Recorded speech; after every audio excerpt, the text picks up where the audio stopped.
on this thing, right?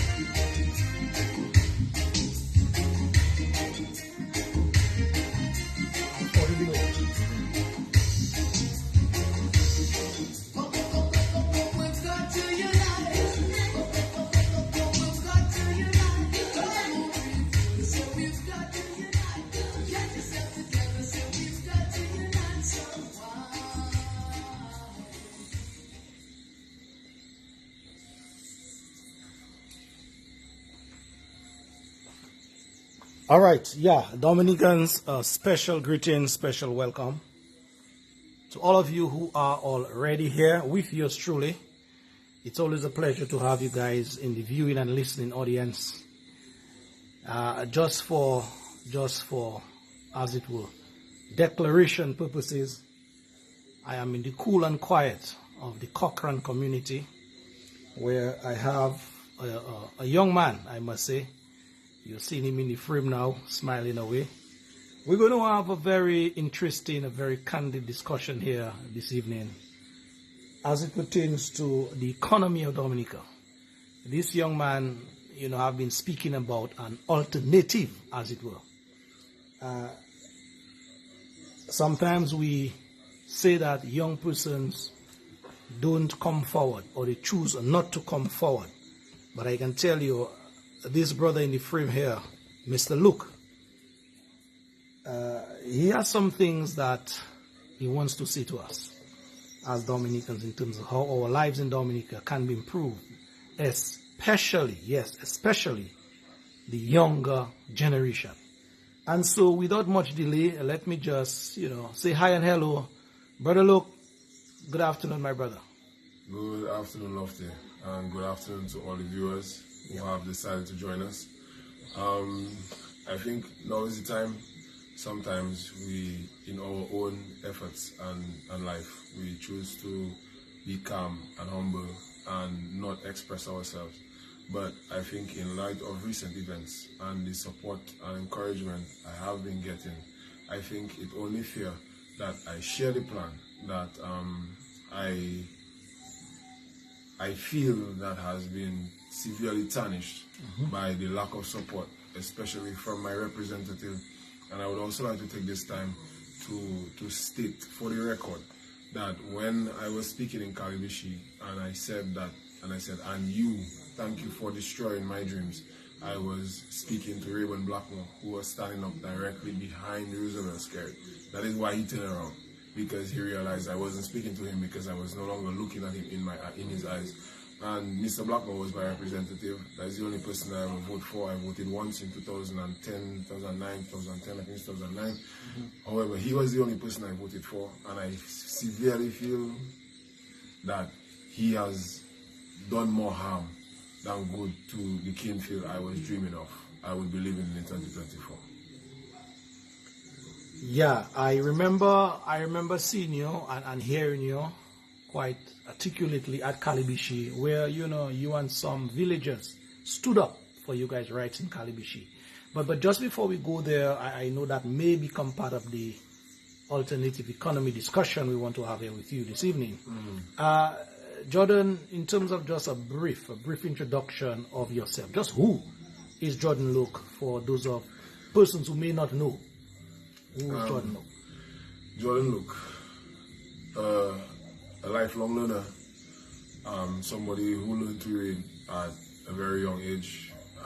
I always get teased that my first phrase was "Adat." What is that? Because I always wanted to know. And I think there's a passage in the Bible that says, "Seek and ye shall find." And throughout my life, I have been searching for knowledge, and the knowledge that I have found when trying to find out how to best live my life, I guess it was revealed to me how to best assist others and how to lead and to motivate and to be an inspiration to others. So now I think if you know where you have to go, you have to go in that direction. I think based on the Jordon you have met, you would know a different side of me. If you know me from my days at Banana Tree / Garage, if you know me from my days at Auto Trade, if you know me from my time at KFC, if you know me from my time in the Northeast, I think almost every version of me would be a little different because I would have had a different role. So I think right now, the Jordon I would like to introduce is a patriot. somebody that, despite all else, is here because they want to improve what comes next. Because what comes next is most important. My time has already been passing. It basically passed already. I'm no longer a youth, at least not by international standards. So I want to help the youth that still there and coming to be there have a more beneficial life in Dominica, so to speak. Yeah, Jordan, thanks for laying down that platform, as it was, to those who is Jordon Luke. There's a question that some persons always find difficult in answering, and that's why. All what you said a while ago in terms of introducing yourself and your mission, as it were. Why now, Jordon Luke, the man that has transitioned, as it were, from no longer a young person, but still right there, getting up in age. Why have you chosen to take on that mission? I think I've chosen to become more vocal about it, in the sense of now I'm actually speaking out about the efforts I have made, because I think back in 2014, I kind of began my journey into football, professional in terms of what we have, but getting my qualifications and being able to, hold positions. And since then, what I have found is that the youth are enthusiastic, but the people who manage the youth are not. And there's a very pessimistic attitude towards sports and what sports can be, what sports should be, and I think all in all, it's really letting them down. I think over the past few years, we have lost a lot of very, very good football talent. Pinball from Buffet State is one. The young man from Mahu is another one. Rasio from Portsmouth. And it's not saying that they lost, but they should have been better. They should have been further along. I say it over and over, but I think Kenny G should have been on an international stage, winning trophies a long time ago, because he was supposed to inherit Minster Park 24 years ago when it was destroyed. So I mean, if you take the last 24 years into account, a lot of things could have happened otherwise. So I just want to start the conversation to spark the change, that the next set of young people do not have to endure that the young people we have, I mean, Troy Jules just scored 4 goals in a 4th division match. Yes, it's the 4th division, but the brother scored 4 goals. He's going to be playing in international competition for Dominica coming up soon. It's going to have scouts watching him. Maybe they see 1 or 2 other players that they like. Maybe we start a pathway where, we find a way to start getting our players to semi-professional football, which is something that the former national team head coach and current head of coach education for Trinidad and Tobago said while he was here, and that is we need to get the players out. Just in terms of competition, we don't have the level, we don't play enough games. So I think it's just a matter of wanting to see better. Long story short, I want to see better, and I'm no longer willing to wait for the people who have shown me they're not going to do it for me. Sure. So you have decided to step it up, as it were. Yeah. Yeah, cool. All right, Brother Luke, let's dive now a little deeper into the conversation we really want to have this evening about you as a young man seeing a way out in terms of an alternative economy for Dominica. Where exactly do you want to start with that conversation, brother? Okay. In terms of start, yeah, I think sports has always been something that has been intrinsic to our Dominican culture. We have always had sportsmen, international athletes. I mean, we're gushing over Tia Lafont now, and don't get me wrong, I am one of Tia's biggest fans. I have been a fan of Tia since before she was a top 10 international athlete. However, she still cannot come home in competition because she cannot train if she comes here. So I think that in itself just taking away a lot from what we could generate. Just look at tourism. Tia just won an international meet.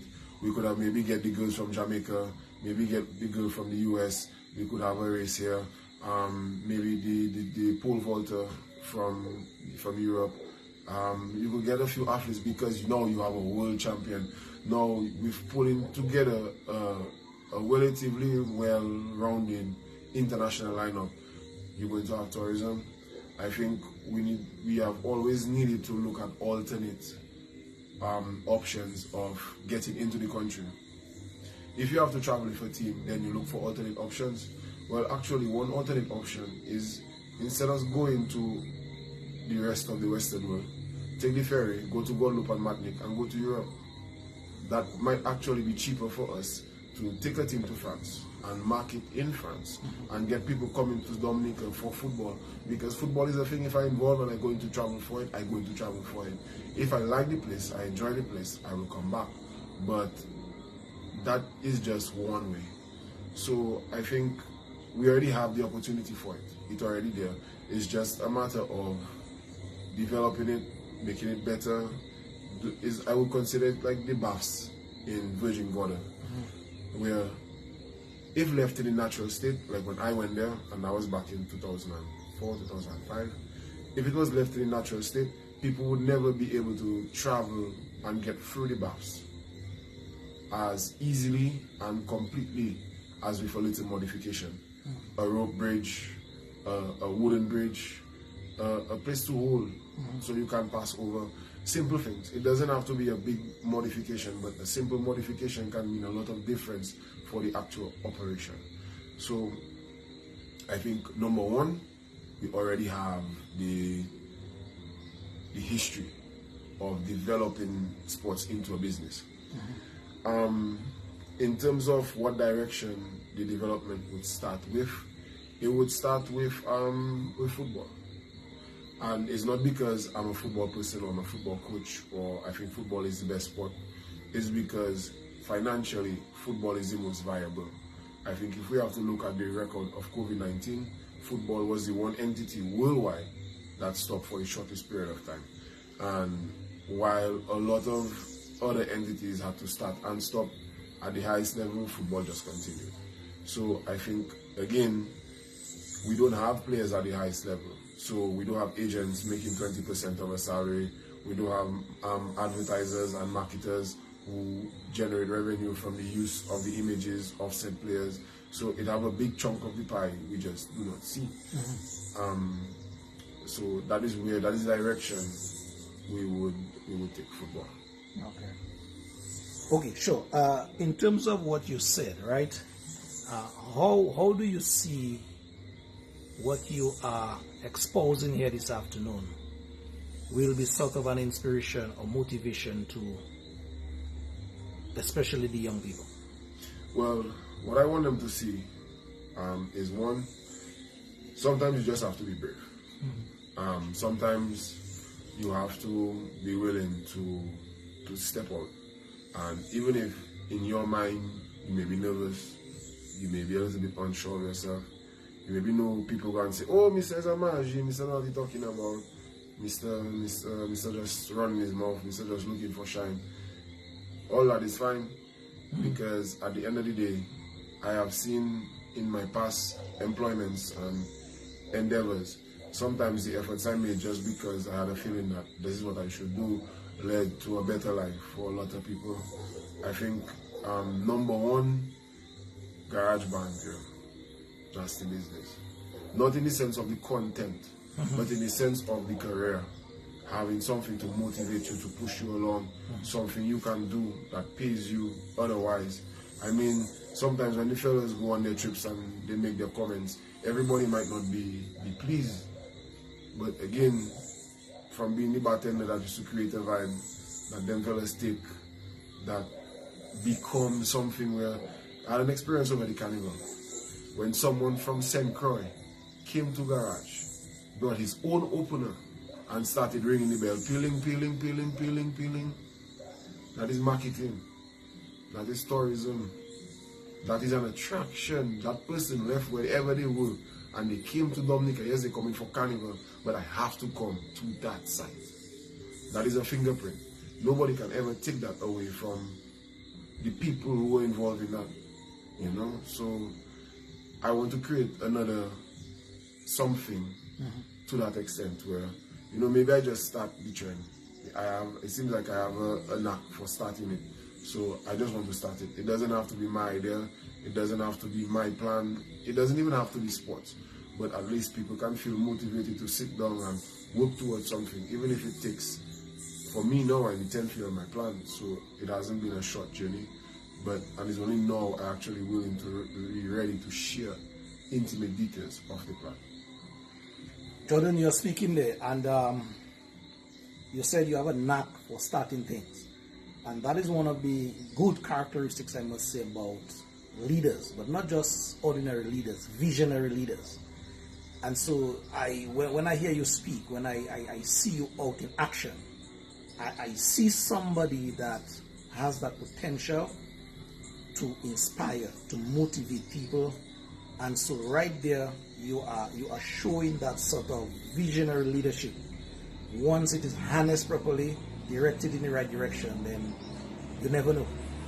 Correct. And I think that is one of the lessons that I have been taught over the past few months, is that being a person with vision, somebody who will analyze things a little deeper than normal and come up with an answer that most people will not find, you cannot be your own judge. You cannot be the judge of your outcome. I have to be the monitor of my reality, my day-to-day. But after my reality moves and the reality becomes the past, it's out of my control. I cannot determine how people react to things I say and to things I do.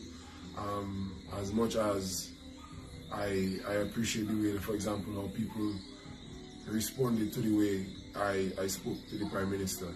I was nervous, you know, just because like it was the first time I'd ever really been a person of interest, in the sense of like I get to the field and everybody looking at me dead in my eyes, like the officers, the ministers, the PS, everybody that was there is like, they go, okay, like, you know, people do their research, okay, that is that one, okay, that one there, okay, that one. So like I really decided, like, and it was on that moment, like I chose to speak how I spoke after getting there. So I didn't really write it down. I like to plan before I speak. I like to just speak in the moment, especially in areas where I try not to go too out of the cuff, trying to stay within a frame. So like I just decided that I would start with something where, you know, break the ice a little bit, and then change it, and then get to what I actually wanted to talk to, which was the fact that, you know, we cannot deny the fact that since 2018, when FIFA decided that the World Cup was going to America and not to Morocco, a World Cup that the then Minister of Foreign Affairs, Francine Barnes-Roberts, wanted to go to Morocco, there was an article where she held up a World Cup bid and she was saying that Dominica pledges to vote for Morocco. It made 3 American headlines because we just put Patrick John on for them type of corruption. You understand? So for me, even in that, it just showed how out of touch they were. And then if you look at it, our fields have not been rehabilitated. There has been no support from the government for sports. Like, people can say like, yes, they may be doing a thing and they try. Bro, now is not the time to try. A World Cup coming to our area. Look, we play in Jamaica, right? We're not supposed to be hoping to put on a good game. We're supposed to put on a good game. Sure. Making Dominica more attractive. When the draw was going on for the World Cup qualifying matches, right? When they spoke about Dominica, you know what they said? The nature island of the Caribbean. They use our Discover Dominica Monica. So right away, Discover Dominica get free, 100% free advertising. Because when you go and you search Dominica using the words that the presenter used, you're going to find our advertising package. But then, when last Discover Dominica contribute to the sports budget? When last we get some passport money? Because we are the ones who represent the flag. We are the ones who represent the passport. Yet, how much of those sales are allocated to us? And I think Albert Tip of DA Sports Vibes made a very poignant and relevant comment saying that sports need a passport agent. There needs to be someone who is generating funds for the athletes, so the things and the plans that we will promise can actually happen. Jordon, I don't want us to sort of dwell on the past or dwell on the negative, because that is the modus operandi in Dominica. True. What I really want that conversation to do, or where I want it to go, or where I would like it to go, or rather, is in a more optimistic, forward-looking direction, so that after that discussion with you, at least one or two young persons out there in particular, even some of them more elderly folks, they may have that sort of, they may be inspired, okay. They may be motivated to say, something, there's more that could be done. There's more that, especially in the field of sports where we zero in on now.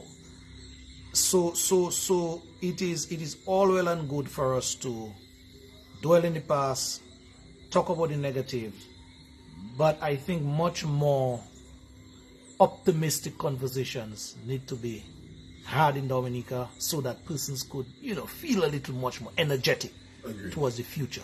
Agreed. But having said that, though, before we go there, you touch on the situation of some of the sporting facilities in Dominica. This afternoon, I was passing on High Street because they cordon off the Victoria Street to have Parliament, and so vehicular traffic have no choice but to pass through High Street. And here was I passing on High Street, and there is this abandoned tennis court. Literally, the court is abandoned. A whole lot of rubbish on the area, on the periphery of the tennis court. And I said to myself this afternoon, hey, here is a classic sporting facility that has gone to grass, that has gone to waste.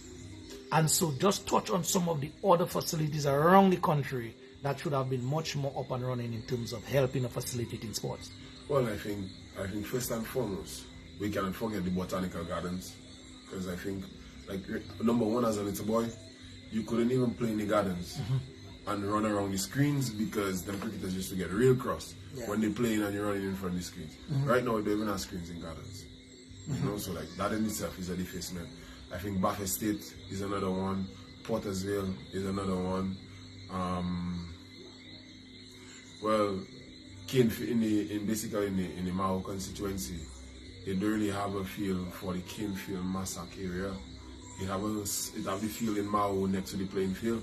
I think the biggest field is in Warner. Which not really here or there if you really have to look at it. Lyo Park is another one in Maragard. I think anybody who knows Lyo Park, who has been to Lyo Park, the current condition of Lyo Park is just shameful. No other way to put it. I grew up in Canefield, played cricket, football on a savannah next to the budget area there. Yeah. That area now, brother, is like, if you didn't know how it was then, seeing it now with a whole lot of junk, a whole lot of metal, a whole lot of derelict vehicles and stuff, it is quite absurd. And especially when I think prior to Hurricane Erica, the tropical storm Erica, every week you would have anywhere between 30 to 25 to 30 boys, 35 boys on the field, young men. They were not always boys. Sometimes you would have more, sometimes less, and sometimes you would have a lower amount. But the fact is, they were always there. That was something to do. The community was fitter, they were stronger, people had a better mentality, people were more motivated just because we were healthier. Then Erica comes around, they stop cutting the grass for us. Then a little bit after prior to Hurricane Maria, we start going again.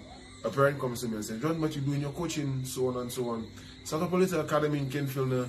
When you start, I'll be one of the parents, I'll help support you, and we will do a thing. The son of that parent currently plays in the Dominica Premier League.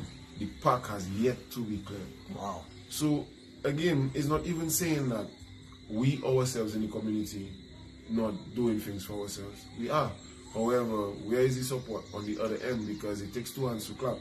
And even if I have an abundance or growth mindset, in an environment of scarcity, it's going to make no sense, because there's no fertile soil to grow in. There's a story about when you sprinkle the seeds in fertile and in the semi-fertile and on the stones, some will always grow. But I think in an environment of scarcity, the ones you see growing are the 1 out of 1,000. So why would we want a growth rate of 1 in 1,000 when we could have 1 in 5?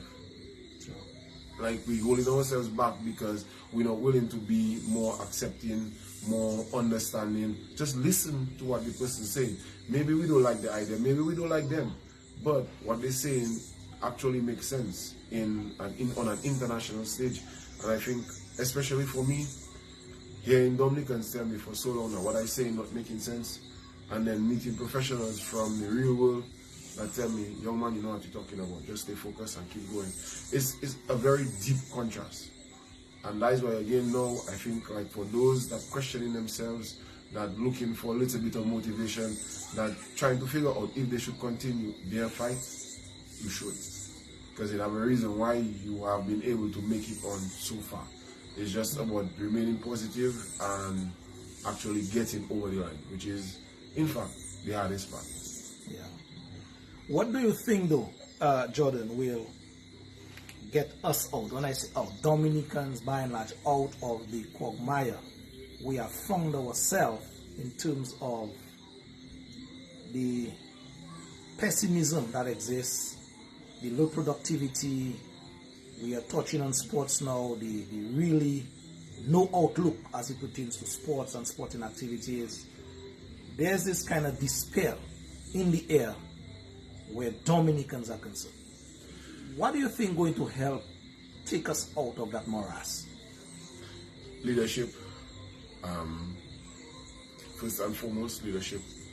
But the leadership has to be of a specific type. And I actually think that's why I think I may be the person or one of the people to lead a project like that. Because the leadership type needed is servant leadership. And that is where you put the needs of the people before yourself. You call it servant leadership. Servant leadership. I like that phrase. Because that is what I was actually taught in when I went to high school, when I went to university. I was part of a group called the Impact Leadership Team. Our instructor, our faculty instructor, his name was Neil Best. And it was a Christian organization. However, it gave me one of the most important lessons I ever had in my life. Mm-hmm. So we were invited to speak at an event in Tampa, and we get there. But before we go, Neil had to prep us because we could not speak about Jesus, so to speak. So we couldn't go there and say, well, hey, we are Christians, and this is what the Bible says, and you should give your life to Christ, and basically da. So basically, we had to operate as a secular group would.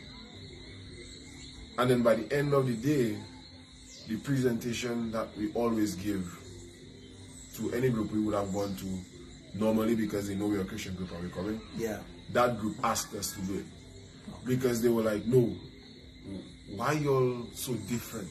All you so nice, all you so welcoming, all you have to be Christians, man. Mark you, all of us were in shirts with a Bible verse at the back, and a phrase that say, not so with me on the front. And yet still, that was the number one question everybody had for us when it was time to answer questions and so on. Are you Christians? And what do you really believe? So in that, I learned that it's really about what you stand for and what people see from you in the moments that matter, in the moments of truth. If people cannot respect you or acknowledge you in those moments, then they're never going to do that.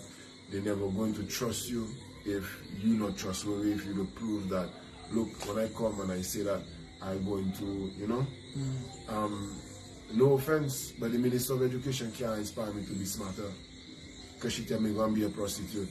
And that's something like I cannot forgive because I see people get fired from their job because a customer was cursing them and I tell the customer, but my brother, take your transport and go to hell. Like, if you're so upset about your transport, go to hell if they fire the man for that. Mm-hmm. Yeah, it is based on what she said. She get a 10% from ASA, yeah? Because ASA promised her 10%. So I think if ASA really going to give you the 10%, we wanted to build another school or we wanted to do something because that song made plenty traction. ASA traveled plenty because of that song. And that's one of the Booyah songs I despise the most because of its origin. You understand? That is a complete lack of integrity and accountability by leadership. Yeah. No matter what the circumstances, okay, you say it happened. Apologize. Because that is what professionals do. As a professional, when you step out of line, you apologize. Mm-hmm. You understand? Because it was inappropriate. It offended the people you are serving. The same set of people who basically had, some of them had to give up their scholarships because of the never passing money. You know, so like, that is what we need. Our leadership has shown that they are not good enough. And law number 1 of the 48 Laws of Power, a book written by Robert Greene, law number 1 says you must never outshine the master, because the consequences for outshining the master can be grave. Because if masters or leaders tend to have fragile egos, and when they have their egos tarnished or diminished, they tend to act out against the offending person. However, there is, with all laws in that book, there is a exception to the rule. Yeah. And the exception to that rule states that you should never follow a leader who is weaker than yourself. So I think just by the fact that I was able to speak out and get the response that I did, at least in my field of sports, I have no right to follow the people who currently leading me, because they cannot inspire. I can. I think if I want to create change, I think one of the first things I need would be inspiration. And again, the outlook dire because there is no plan. But I think if, like for example, when I present a 3-year plan, not just with how the football going to go, but how construction going to go, how education going to go, how employment in the long term, how tourism, local and international, going to develop from it, and the various ways where revenue can be generated. I think like that could be something that motivates the people. I think, and just in general, like in football with them young people, just be consistent. You're going to be there with them, because I was a youth development officer when Midland United actually formed as Midland United. So I used to be here and I used to be working with the boys on the field. And seeing a lot of those boys now performing in the Premier League is like, wow. Darwin Yusef is one player I will never forget, because Darwin was always shy and timid and wanted to be the first player to score a goal in the Premier League amongst that group, and to be the most consistent goal scorer, being the most timid one of the group. Yeah. You made a point a while ago which sort of caught my attention, where you said that you are not willing, you Jordon Luke, you are not willing to follow a leader that cannot inspire you, cannot lead you in the right direction. Question to you: are you willing to step out and step up as it pertains to that type or that quality of leadership that is needed to help motivate and inspire other young persons? Yes and no. No, first because I have a British passport, so I'm a dual citizen. So that is the only reason I already have not run for office previously, or else I would have run for King for a long time and tried to fight for what I believed in a more tangible way. But in the example, I think Ron Green is my example, because Ron Green gave up his American citizenship to run for office. And I think if Ron Green had his citizenship today, he would be able to do a lot more for the players of the Southeast Football Club. I think he would be able to push that team a lot more than he can push it now. Because again, when you're a citizen, you have certain perks in terms of, so for example, my plan is, once the club get rolling to a certain standard or operating to a certain standard, we're generating a certain amount of revenue, then I can have the security to take a player, take 2 players and bring them to England, have a house, and we look for trials for them up there. If I give up my passport to run for office, that's never going to happen. And I think athletes have been neglected so much in the past. Being the one who has that vision, it would be unfair to give it up, even if it's for a good cause. So no, I'm not willing to give up that dream for them. However, just me speaking out, me being a part of the activism in Candid, me being here with you today, is a sign that I want to be a part of the movement in any way, shape or form I can. Otherwise. So to be willing to work alongside somebody now to help push those dreams. Correct. Okay. Because again, I do have the plans. I can manage them as well as develop them. So I am not, and collaboration I think is the only way we're going to grow. Kudma is the Dominican spirit. When we work together, we work greater people. When we start to work by ourselves, we fall apart. So I believe a man that does not know his roots cannot really produce leaves and fruit. So it only fear that if we're going to really seriously think about growing, we have to grow as Dominicans, as Dominica does. After Maria, the entire place was there. The entire place grew back together. The cherry tree didn't grow back and try and fight down the guava tree, and the grass didn't grow until the tree don't grow, and everything grew back the same way. Yeah. Talking about bear after Hurricane Maria, that whole, you see that mountain is in there? Yeah, that whole thing was, it was really scary. It was like an Armageddon-like situation that I was, witnessing from there. Yeah. And I said, whoa, and in a matter of months, so you're correct. It grew back nicely and everything fell in place. Yeah, and I think that is one of the things that slavery stole from us as people of African descent. Yeah. Let me just give the people an idea of the greenery of the mountain that I'm speaking of, from my vantage point, so that they could have an idea of what I'm talking about. So yes, folks, that entire mountain that you see there, nice, green and lush, it was really, really brown. All I could see was the sticks, the trees without leaves. All right? And it was really, really scary. Yeah, but that's on this side, Jordan. That's on this side. Let's get back to where we were. So I think just in terms of, I think I kind of lose my train of thought. Yeah, you lose your train of thought. You were basically talking about that you're willing to work with somebody to make those dreams a reality. Yes. So any one of the incumbent parties, the relevant authorities, anybody really that have an ambition and a motivation to push Dominica forward, I would be willing to work alongside you in that regard. I've done club administration, I've done refereeing, I'm currently doing coaching, I have a background in psychology, I have a background in customer service, I also have a background in training and resource development, inventory as well. So in terms of the skills and the advice I can offer, it varied, of different ways. It's just a matter of getting the opportunity to actually do that. Sure. Jordan, just before we bring this conversation to a wrap, I want to ask you a very, very direct question. Do you see the generation, your generation, the young people, those under 40 in particular, 45 and under, how do you view that segment of our generation as it pertains to the outlook that Dominica has been going through for some time? Well, I think right now, as my age group, I think we come into the time when we realize that we're going to have to take over and not just wait for our chance to come. And what I mean take over is that we're going to have to be more brave, we're going to have to be more forceful, because some of the changes that we want to see, we are the ones who can see them.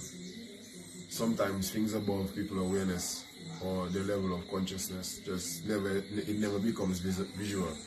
And the fact that for a long time our needs, our ambitions, our desires have been neglected by the people who have been leading us, it simply means they cannot see what we can see.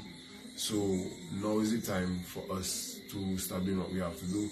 Again, nasty business is not something we like, but it is an expression of energy that has captivated a lot of other people around the world. Now, let's say, I could also argue that JD's Naturals is something similar to that, where you have a young entrepreneur who sells not just her product, but her brand, her personality, and you buy JD's Naturals, not just because it works, but because there is a smiling, loving entrepreneur behind the product. You understand? Even the products I'm designed and created by Lakia is similar, you know, because Lakia's products are not just good to use, but because of the warm and welcoming expression the entrepreneur has, you know, it making other people want to do it as well and to support as well. So I think that generation is already showing that they're ready to take over. They have the ideas, they have the capability, they have the vitality, the vision to do it. It's just that everybody is not at that level of bravery yet, where they're willing to expose themselves to criticism, to being told they're not good enough, to failing sometimes, because I can tell you just fail. Like, if you want to be successful and you don't want to fail, better you do something else. You know, something else, because failure is a must, but it's not the experience of failure, because as soon as you fail, it becomes your past, and your reality is how you respond from the failure. You know, because you can't cry over spilled milk, and the failure is in essence spilled milk, because it's time lost or time expired. So I just think we need to get to that point. Yeah. I want to go a little deeper with you. As a man of your age, you said in the 40s thereabout, primarily, it is the incumbent in terms of governance of the country now that you, Jordon Luke, have witnessed, have experienced. How have those years, at least the past 24, 25 years, been for you as a young man? I think a lot of broken promises, a lot of false expectations, a lot of inconsistencies, because I went to grammar school. I know shift system does not work, because I was part of the group that basically proved children's grades go down. That school in the morning and school in the afternoon thing, that doesn't work. The grades of some of the students might change, but some of them suffer. Windsor Park, just as what it was and what came after, I think the Chinese courthouse that was built where Festival City Grammar School grounds used to be, I think that was one of the biggest slaps in the face any government could have given to our people, because that was one of our cultural iconic venues. Even if we don't put back Festival City, they put a football field there. Grammar school had been in existence over 100 years by the time Windsor Park had been destroyed. And the number of athletes that had come from grammar school, to think that grammar school actually went almost 20 years without having a proper sports day, is shameful. Like, seriously, the history, just look at the recent history of that school in sports. With, again, Malachi and Jovan from Cochrane, while they were under 15, not only winning the under 15 tournament, but the under 20 tournament, beating a college team that featured numerous national team players. You know, that is, what good could they have been if they had a proper place to train, if the environment was a little different, if it was more conducive for development. The CVQ program, I think the CVQ program for me is another big failure by the incumbent government. Scrapping GSP, I think at the time was necessary. I think having a multi-age classroom, not always conducive, and not meaning like you have a girl or boy at 15 with children at 12 and 13, that's not always the right situation. And for social reasons, I don't want to delve too deep into them, but I just don't think it's an appropriate classroom setting to have basically almost young adults with teenagers. So, but I don't think we took enough effort to develop the CVQ program or the TVET program, TVET Technical Vocation Education and Training, or CVQ Caribbean Vocational Qualification. And these are programs based on competency, not grades. So you don't have to pass a test to get a CVQ qualification, but you have to have a portfolio of work showing that you are competent in the skills listed within the portfolio. So answering the phone, working with others, wearing proper workplace equipment, etc., etc., etc. So when a young person would have graduated from high school, and let's say they have a level 3 customer service CVQ, they can enter the workforce as a supervisor. Maybe you don't place them in that position because management and supervisory position usually also require an age, an experience requirement. Yeah. Just to be in it long enough that certain things only experience can teach you, You know, so that would have been one thing, but they would have been ready theoretically, technically. It's just to give them that practical experience to get them to the next level. So that way, younger people would be able to earn a higher salary. We would be able to educate our people. I mean, 2024, depending on the level of education you want, you have to live. If we had developed the CVQ program, a lot of the efforts to bring home returning nationals would have been more beneficial, because then some of the skills that they had, they could have just fell into numerous CVQ programs. I mean, we'd always have mechanics, we'd always have customer service, we would always have culinary arts. There would always be things like business and management and administration and things like that. But why couldn't the person who managed 20 dealerships for 15 years be an external verifier for the farming class, just to make sure that the program is being run properly? I mean, that is a career manager. You just explain the program to him and outline of what he's supposed to see. They would be able to highlight if things are being done properly or not. Why couldn't they be an assessor for a management class? Just straight management as a topic. Here you have a person who was a manager for 20 years. If that person cannot tell a young training manager, you're on the wrong path, what can they do?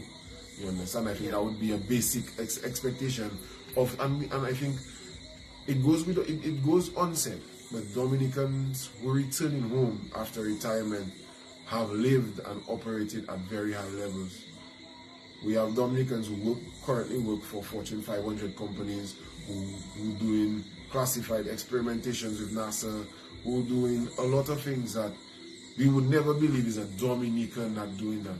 You know, so it's not like we don't have access to qualified and resourceful people, but because the programs and the systems were never set up. I mean, look at our farms.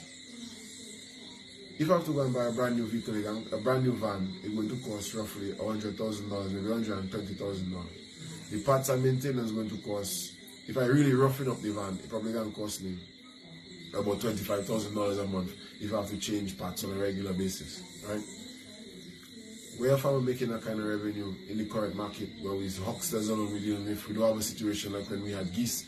I think a lot of people mistake the geese era as something that someone put in place for them.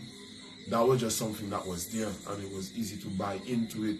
But at the end, it was them people doing their thing. It wasn't really us that go out and look for them. And when their operation ceased, because we never look at an alternative, we were left cutting the code. That is another thing, like there's a general huckstering situation. Like, farmers shouldn't be telling me, Dexter, leave them with all their produce to rotten, and then when they start getting sale from hucksters, Dexter come and take the rest. You know, Dexter paying $20 a box, the hucksters paying $25. You basically make me lose 100 boxes already, you know, that I leave for you. You never come for it. And all the extra maybe 5, 10, 20, 30 boxes I had there, just in case for me to make my little Christmas money, you come and you take it on me now. So, based on what you have said there, Jordon, you mentioned something at Kalibishi where you talk about your dreams were dashed or you could not realize your dreams. Is that the sentiment that you're getting from your peers as well as you move across the country? Yeah, I think a lot of people have that sentiment that, you know, our ambitions have been neglected, we have been neglected, the things that we wanted to see, we have not been able to see them happening. I mean, I've got messages and calls and from, it has been a little overwhelming, to be honest, but it has also been very reassuring that I should not just quit. I should continue to speak, raise awareness that we are the ones who can do it. I'm not a special person. I I laugh because Yeah. maybe not in the reason people might think, but I'm just an ordinary young man.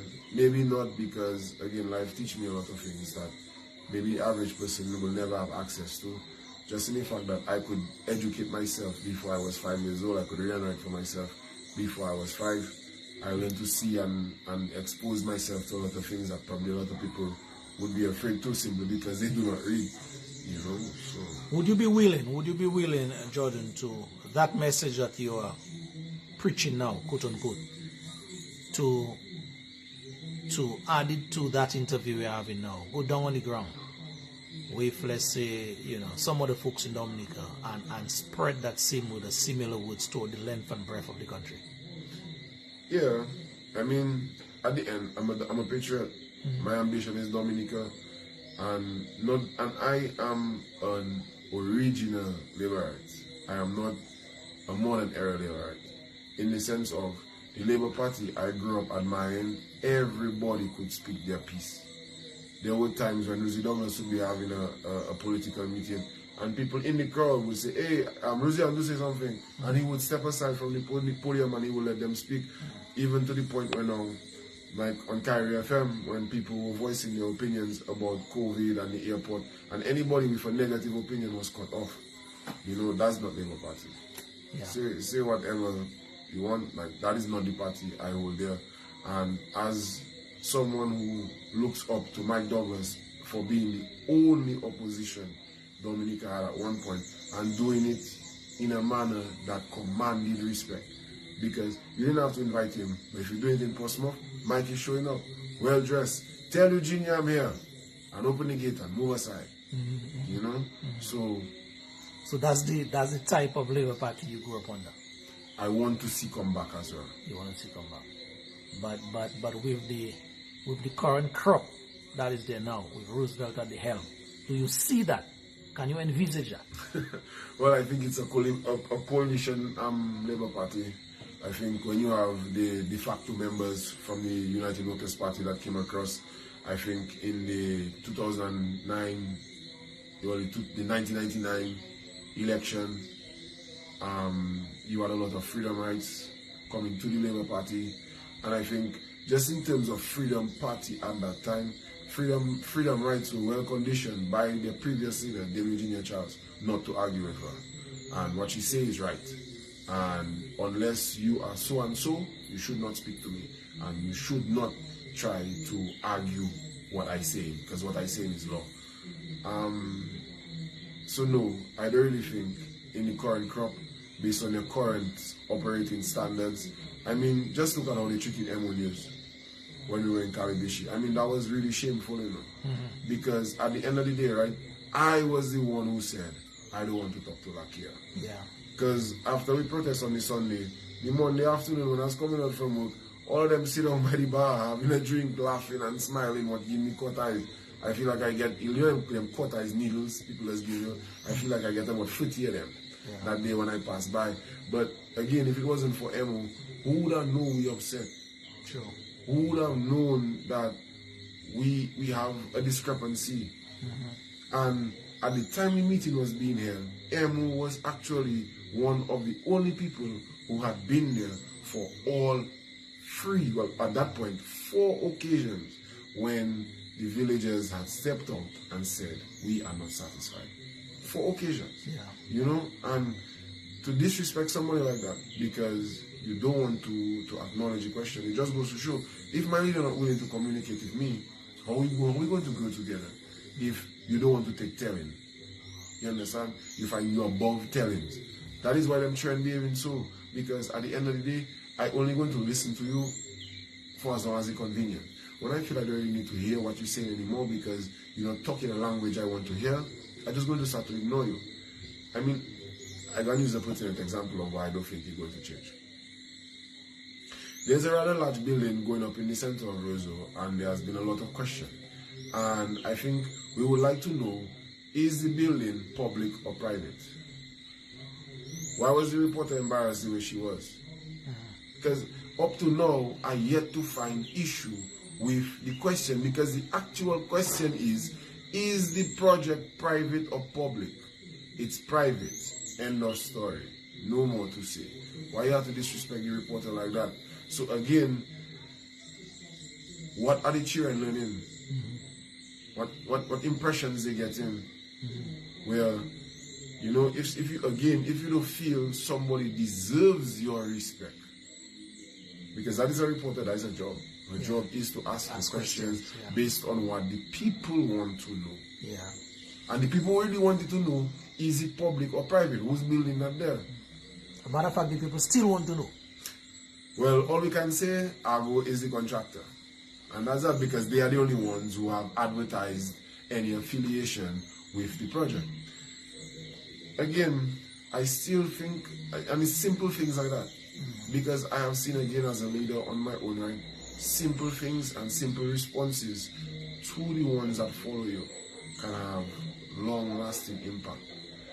So, like, I had players, I remember at a room that bad pass, bad control is one push-up.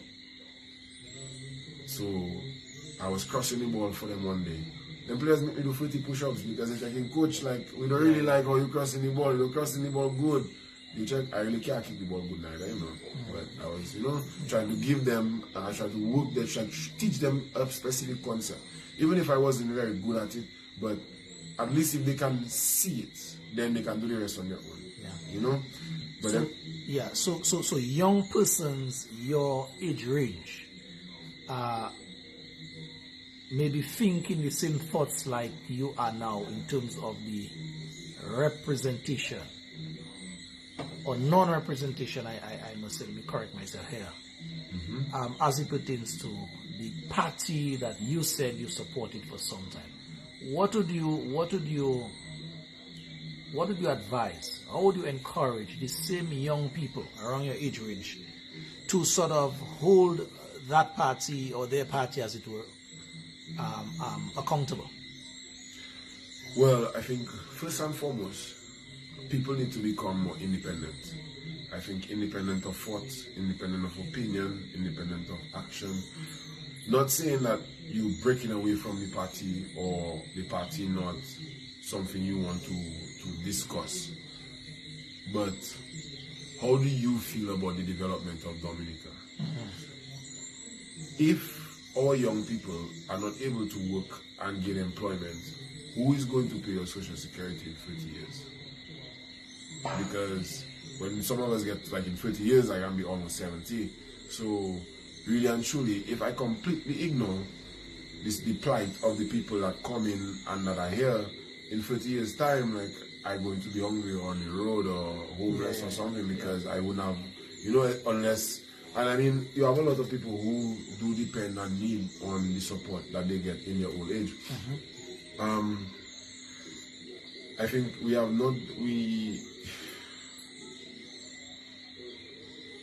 for the people in that age group, after you become independent in your phone, you have to really pick something and invest in it. Do something because of joy. Do something because you like it. And collaborate with other people. We have to get out of that family wage here. Don't just say family wage here.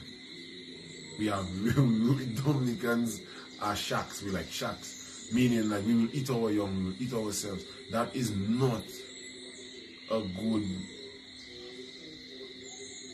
motto. Yeah, but do you still think, Jordon, that there's the avenue or the opportunity for young people like yourself to hold your party, your Labour Party, responsible or accountable? At the polls, I think at the polls are the only way we're going to, if we're going to really create change, if we're going to, is at the polls. Yeah, but there's a sort of hand-me-down mentality or give-me mentality that permeates throughout the country, and some young persons like yourself fall for that, fall right in the trap.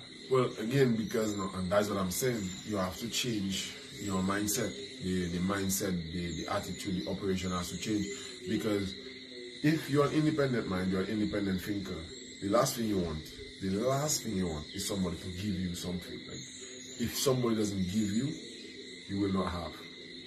most independent people want to go out and work for themselves. Yeah. But then I think even in a group, I am currently in a job openings group where we post in like different employments for different businesses.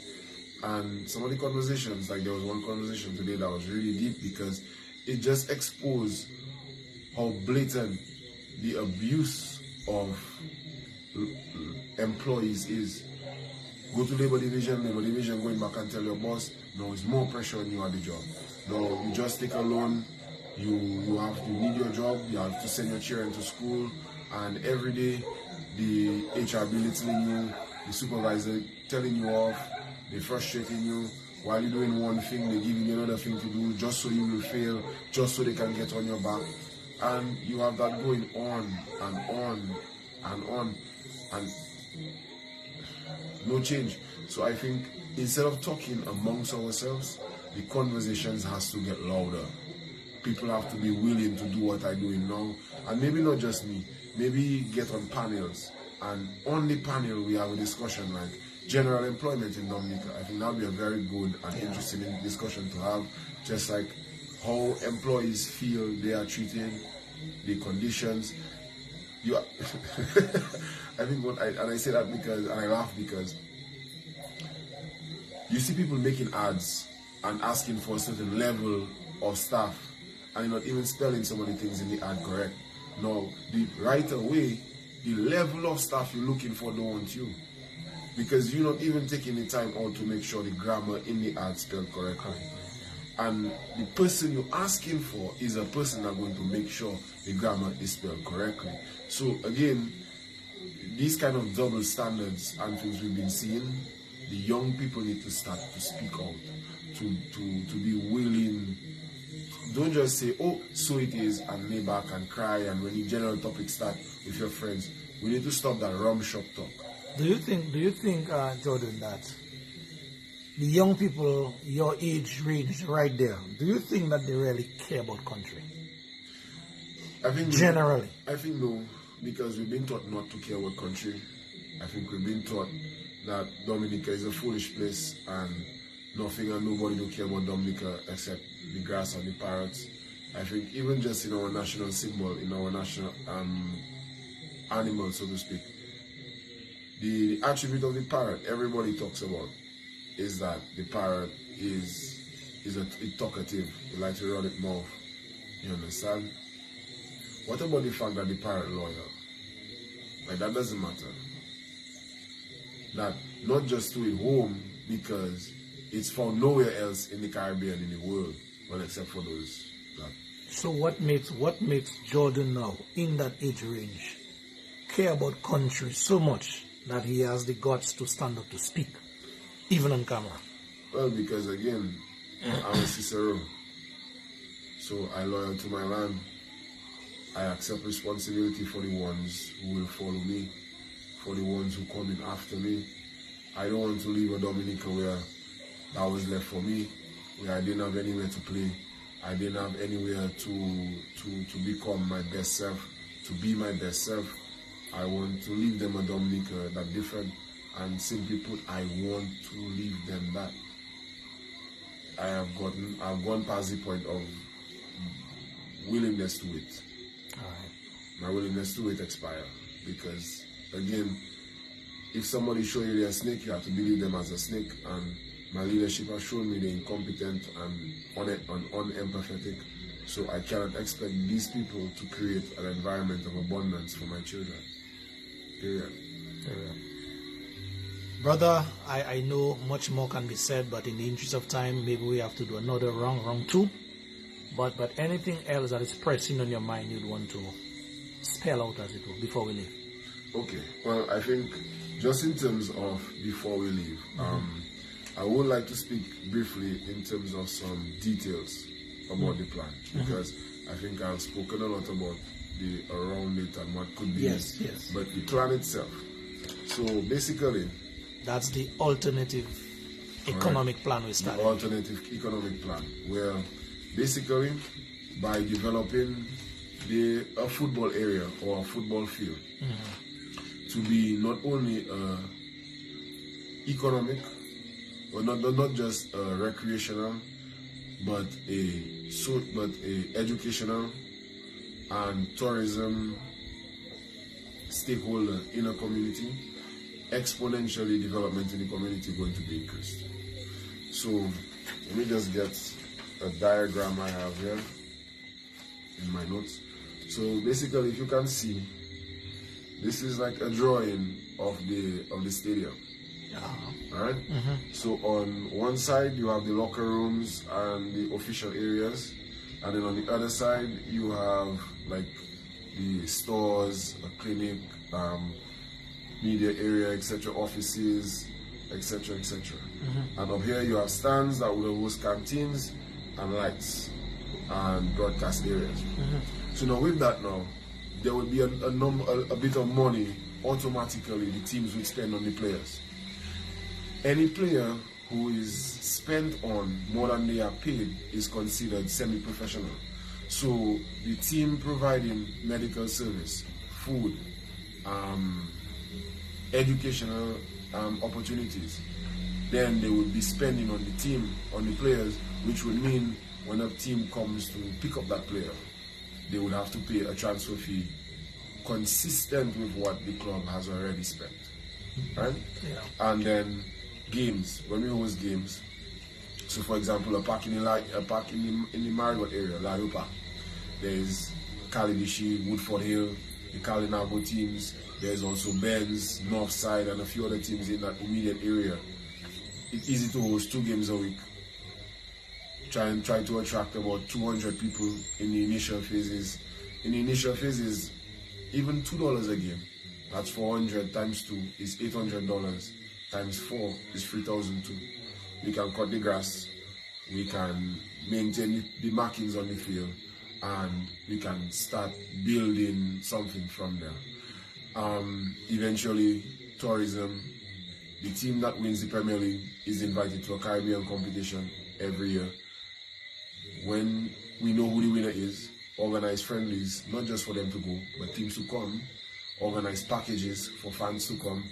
That is an easy, basically free way of marketing Dominica. When we compete in the CONCACAF Caribbean League, in the CONCACAF Champions League, if our ambition is to get to that point, then again we're giving more opportunities for our country to be seen and for things to happen. You also have the opportunities of merchandising, of setting up novelty businesses. So for example, in the Lario Park, one idea I had at Lario Park would be above the stand. So like where I have the stands there, in the top would be to have a VIP restaurant, basically. For games, it would be like a VIP area, but normally it would operate as a fine dining where you would get a chance to overlook the sea and you would be able to dine while looking at Marie-Galante and Guadeloupe on one side and the field on the other side. Marie currently doesn't have a fine dining establishment. So right away, education for the people, because then we're going to need 3 security guards. That's 3 positions. We're going to need 4 people on the lawn maintenance. The restaurant itself probably going to need about 15 people. Then you're going to have a few other people for basic duties in and around the area. And there, without even talking about football, we are 100 people. You know? And then there's also the opportunity that when you broadcast the games, like when we were doing the Premier League games prior to COVID on Vibrant TV, sometimes we used to have almost 1 million viewers per game. A lot of them were from Italy. But then what was stopping us from targeting businesses within Italy, contacting them via email and whatever the case is, and say, hey, we're willing to offer you marketing space for €1,000 a game, a period, whatever the case is. For them, €1,000 is not nothing. For us, €1,000 could go a long way. So I think, like, even in areas like that, and that is really just scratching the top of the surface. I think, and because another issue, I think football and sports in general would greatly help us improve would be transportation. A country cannot be economically viable if people cannot move for more than 12 hours in a day. The average public transportation service in Dominica does not operate for 12 hours. Because those that stop at 5 did not stop at the start at 5. Those that start at 6, in some areas, usually stop before that. So they make the one trip in the morning, they make the one trip in the afternoon, that is it. There's sometimes nothing in between. You have tourists who come visit, they fly to France, to Guadeloupe and Martinique from France. They come to Dominica, they end up staying for months. I was asking, I've met a lot of them in the past year, where people come into Dominica on short trips and they just stay in. But again, the issue they have, nothing is organized, nothing is put together. They can't really get to where they want to go if they don't have a vehicle. But if we have sporting venues that forcing people to travel, sports teams are developing their own transportation services, then it's not really out of the way for a team to partner with a small guest house and offer like a bus package, like, okay, we're going to tour to that area today, we're going to tour to that area today. So, like, for example, if 30 guest houses in Calibishi, the Calibishi diaspora, again, if that kind of system is in place, the Calibishi diaspora could host tours every day. So then the young people that on the team don't have to go to work. They can just report as tour guides and develop themselves in that area.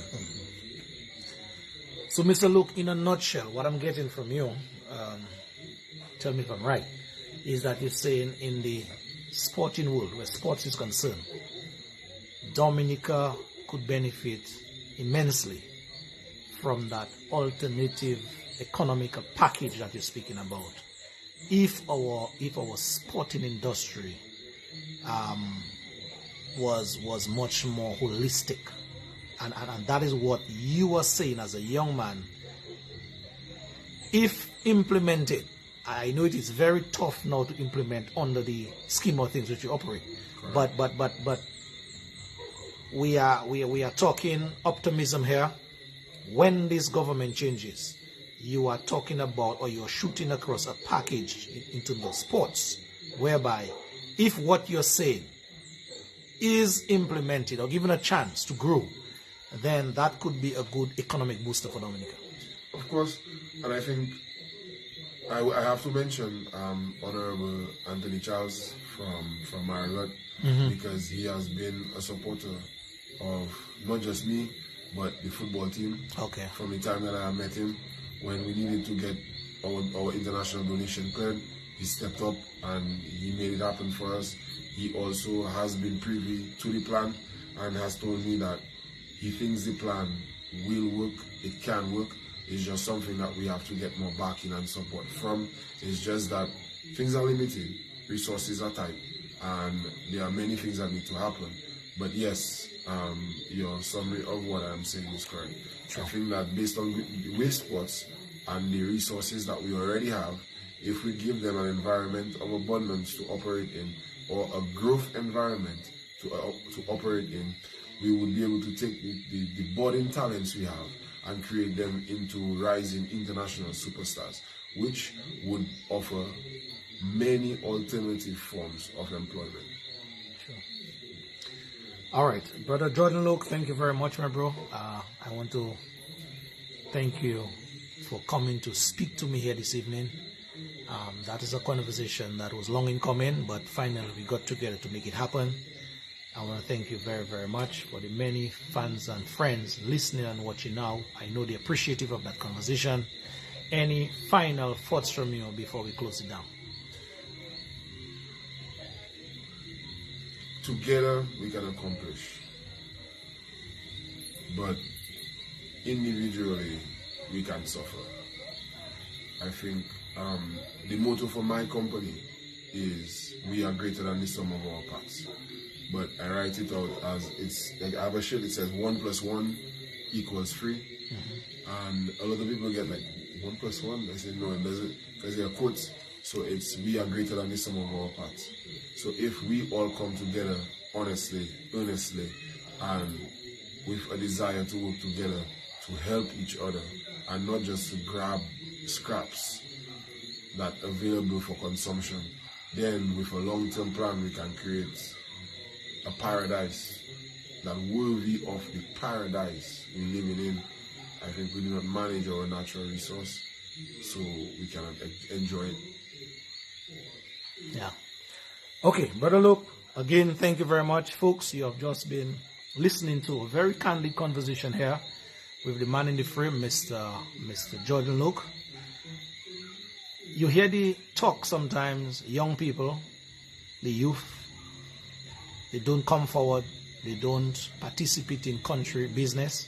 But here's an example, a perfect example of a young man who is brave enough, I must say, have chosen to not just talk, but at least talk with some kind of plan. He showed you an idea of a plan that he has. He spoke to the plan, and so it is left to us now to help him and help other young people see those plans to fruition. And so I want to thank him for coming and continue to encourage him and others like him. Because as the good old book says, iron sharpeneth iron. So by his speaking tonight, a young person or two young people may be motivated, may be inspired to do things now as it relates to the benefit and upliftment of country. And so once again, just before we leave, I just want to say thank you, Brother Luke, for speaking, and keep those dreams alive.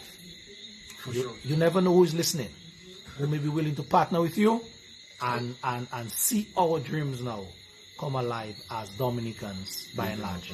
Yes, because again, the dream I spoke about that was destroyed is being my nephew's first academy coach. Because if Ian Kinfield never came back, I had to give him to another academy. So somebody had to teach him the basics of football before me. And that was something I had always wanted ever since he had been born. But my dream of creating a football Dominica, that kind of died. Sure. Because the young people, the players, the response they give to me, the energy, the vibes, the motivation they give me when they experience me, I want to continue. And I'm not going to stop fighting for them, because the king are the children who will inherit the future. So I want my king to be great. I don't want my king to be suffering like I had to suffer when I had to become the king. So again, there is no progress without struggle. Frederick Douglass, Men or Mice, 1857. You cannot like the feel of the breeze and do not like the destruction the wind scores. You cannot like the rain and do not want to get wet. You cannot like the sound of the waves, but do not like the crashing and the rolling sound and effects that it has. So again, what leader shall I wait for when the greatest leader I can follow is me? Very powerful way to end. Thank you very much, my brother. Thank you. Remember, my cameras, they are always on. It's just a matter of you to tap into it to continue to preach the word, as it were. Thank you. Thank you. Dominicans, that's it. See you some other time with some more matters of national importance.